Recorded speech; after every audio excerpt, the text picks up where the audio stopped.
آج ہے ذکر ایک ایسی بیماری کا جس کو تشخیص کرنا بہت آسان ہے، لیکن ڈاکٹر حضرات کا دھیان اس ڈائگنوسس کی طرف کم ہی جاتا ہے۔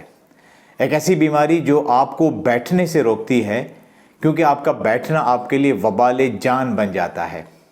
ایک ایسی بیماری کا تذکرہ جو آپ کے اندر فرسٹریشن پیدا کرتی ہے، مایوسی کا سبب بنتی ہے، کیونکہ کم ڈاکٹر جانتے ہیں کہ اس کا علاج کرنا کیسے ہے۔ ایک ایسی بیماری کے بارے میں بات کرتے ہیں جس میں دوائی نہیں بلکہ کچھ اور ہے جو دوائی سے بھی زیادہ فائدہ مند۔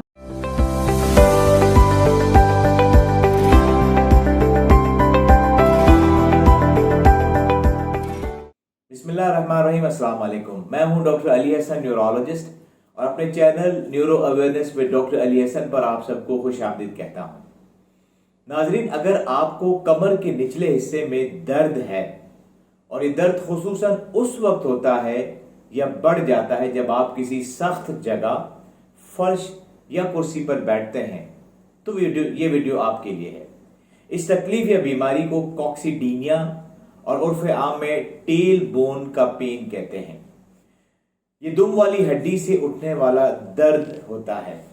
یہ ہڈی ہماری ریڑھ کی ہڈی میں سب سے نیچے اور آخری ہڈی ہوتی ہے، اور جب ہم بیٹھتے ہیں تو اس پر نیچے سے دباؤ پڑتا ہے۔ عام حالات میں تو دباؤ کے نتیجے میں کوئی درد نہیں ہوتا، لیکن اس دم والی ہڈی میں چوٹ لگ جائے، فریکچر ہو جائے، سوزش ہو جائے یا انفیکشن، تو یہ دکھنے لگتی ہے اور درد کا سبب بن جاتی ہے۔ یہ تکلیف کیوں ہوتی ہے؟ کچھ مریضوں میں اس کا سبب نہیں پتہ چلتا، لیکن زیادہ تر مریض بتاتے ہیں کہ وہ فرش پر گرے تھے، سلپ ہو گئے تھے، اور وہ بھی اس پوزیشن میں کہ ان کے جسم کا نچلا اور پچھلا حصہ فرش سے ٹکرایا تھا، جس کے بعد سے یہ تکلیف شروع ہو گئی۔ کچھ مریضوں کی ہسٹری میں زیادہ دیر تک بیٹھ کر کام کرنا بھی اس ٹیل بون کے پین کا سبب ہو سکتا ہے۔ مثلا وہ پیشے یا پروفیشن جن میں کرسی پر زیادہ دیر تک بیٹھنا پڑتا ہو، مثلا کلرک ہے، آفس ورک ہے، کمپیوٹر پہ کام کرنے والے لوگ، خواتین جو گھر کے کام بیٹھ کر زیادہ دیر تک کرتی ہیں، اس کے علاوہ سائیکلنگ کرنا یا جم میں جا کر سائیکل کا زیادہ استعمال کرنا وغیرہ شامل ہیں۔ کچھ مائیں حمل یا پریگننسی کے دوران اور نارمل ڈیلیوری کے بعد بھی اس درد کا شکار ہو سکتی ہیں، کیونکہ ان دونوں صورتوں میں پیٹ میں موجود بچے کا دباؤ اس ٹیل بون یا دم والی ہڈی پر ہوتا ہے۔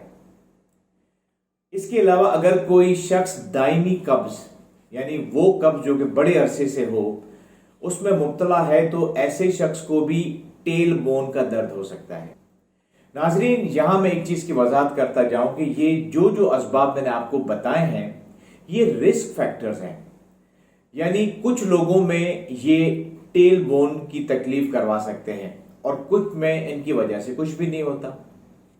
جہاں تک اس بیماری کی تشخیص کا تعلق ہے، یہ تشخیص بہت ہی آسان ہے، آپ خود بھی اس کا کر سکتے ہیں۔ ایک تو اس کی علامت، یعنی یہ درد صرف اسی وقت ہوگا یا بڑھ جائے گا جب آپ بیٹھنے والی جگہ پر بیٹھیں گے۔ دوسرا، جب آپ اپنی ٹیل بون پر اپنی انگلی سے اگر دباؤ ڈالیں تو آپ کو درد اور دکھن محسوس ہوگی۔ آپ کا ڈاکٹر بھی آپ کی تشخیص اسی طرح کرتا ہے۔ ہاں، اگر وہ ضرورت محسوس کرے تو X ray, C T scan یا ایم آر آئی کی مدد لے سکتا ہے اگر اس کو کسی خاص سبب کی تلاش ہو، مثلا فریکچر، سوزش یا انفیکشن وغیرہ۔ اب ہم آتے ہیں کہ اس کا علاج کیا ہے۔